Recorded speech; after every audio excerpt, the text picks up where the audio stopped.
రాజు యొక్క ప్రవచనములు. ప్రియమైన సహోదర సహోదరిలారా, ఈరోజు మనం మత్తయి సువార్తలోని అత్యంత ప్రాముఖ్యమైన భాగాలలో ఒకదానిని ధ్యానించబోతున్నాం. మత్తయి 24 అధ్యాయం నుండి 28 అధ్యాయం వరకు మన ప్రభువైన యేసుక్రీస్తు రాజుగా చేసిన ప్రవచనాలు, ఆయన శ్రమలు, మరణం, పునరుద్ధానం మరియు సర్వలోకానికి ఇచ్చిన ఆజ్ఞ గురించి వివరించబడ్డాయి.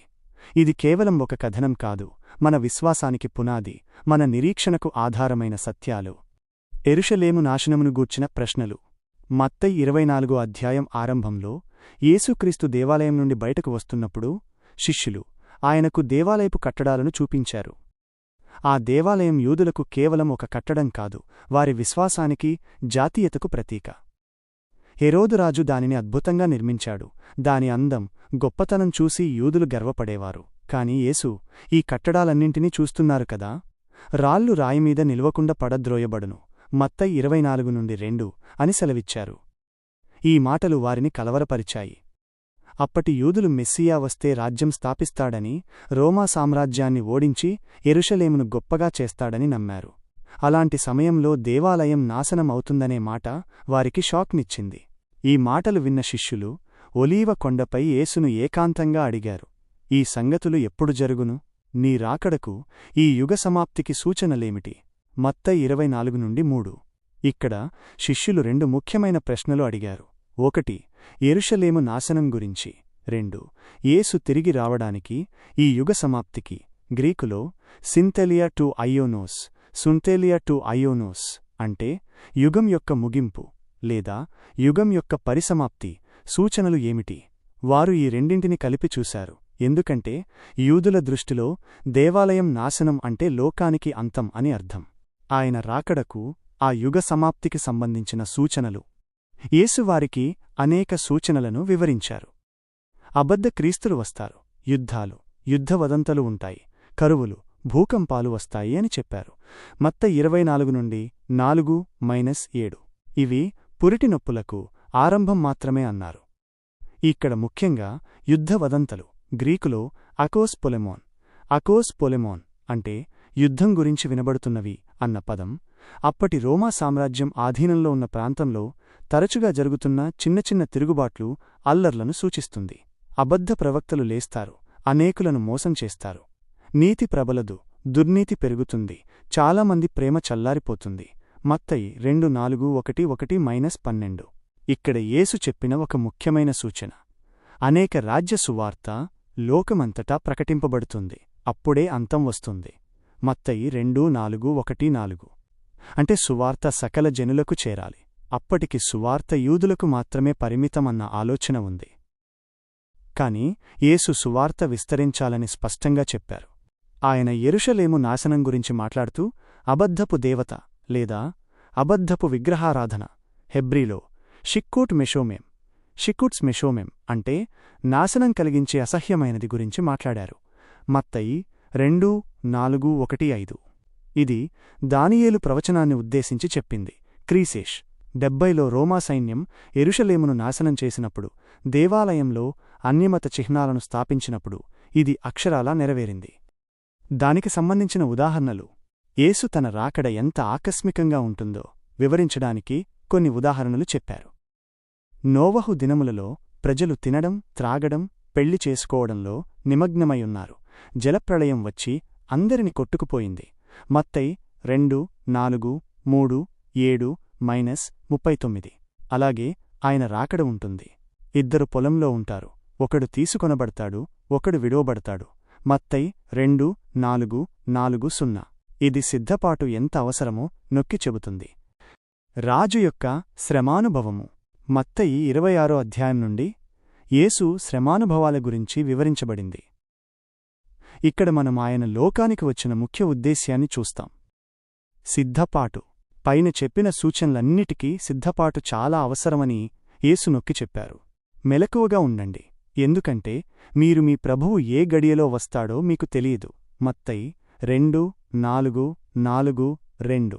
ఇక్కడ మెలకువ గ్రీకులో గ్రెగోర్ ఈవో అంటే మెలకువగా ఉండటం, జాగ్రత్తగా ఉండటం అనేది కేవలం నిద్రపోకుండా ఉండటం కాదు, ఆధ్యాత్మికంగా, అప్రమత్తంగా, ప్రార్థనలో, దేవుని చిత్తాన్ని నెరవేర్చడంలో నిమగ్నమై ఉండటం.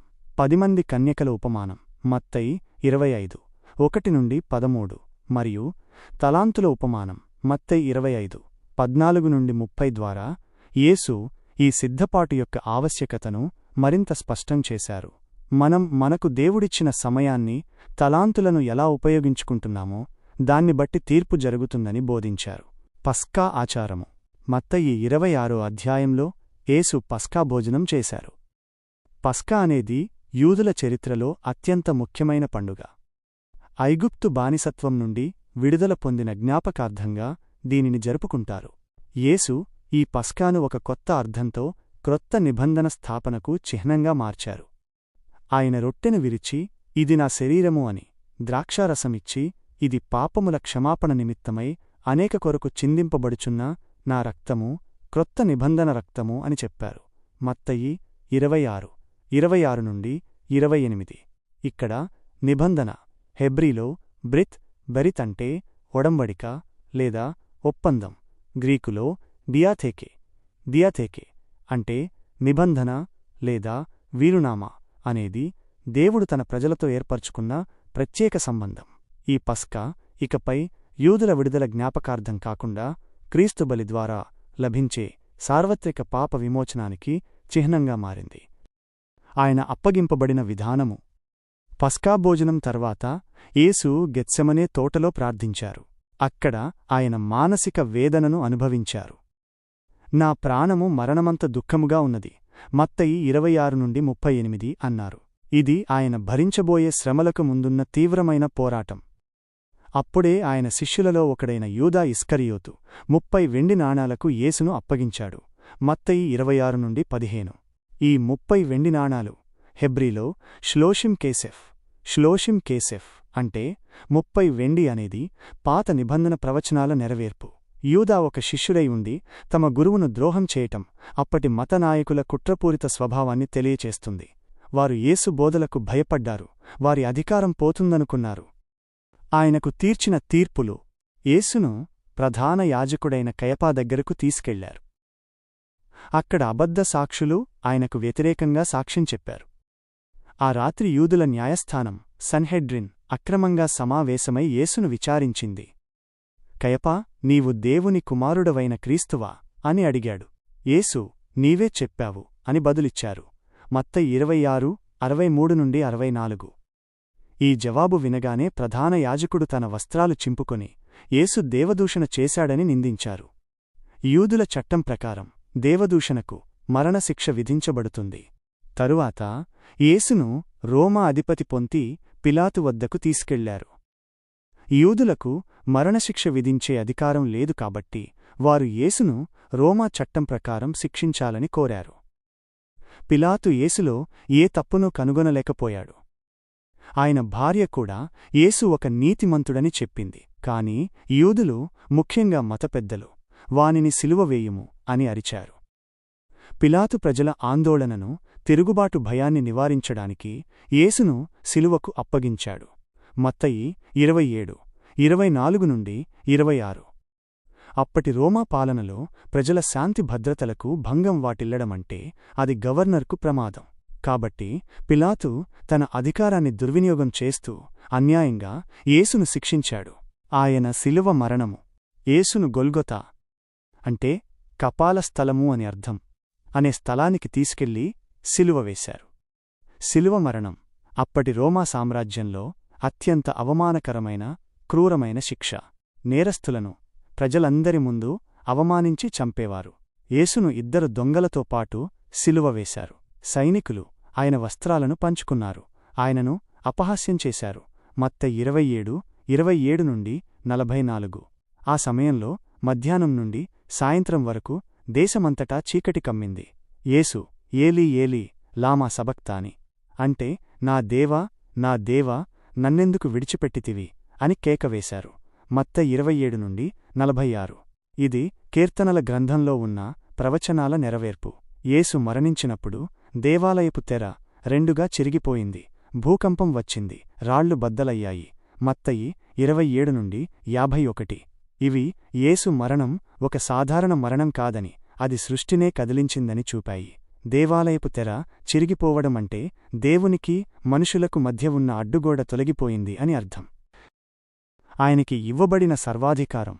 యేసు శిలువపై చనిపోయి సమాధి చేయబడిన తర్వాత ఆయన పునరుత్థానం జరిగింది. ఇది క్రైస్తవ విశ్వాసానికి కేంద్రం.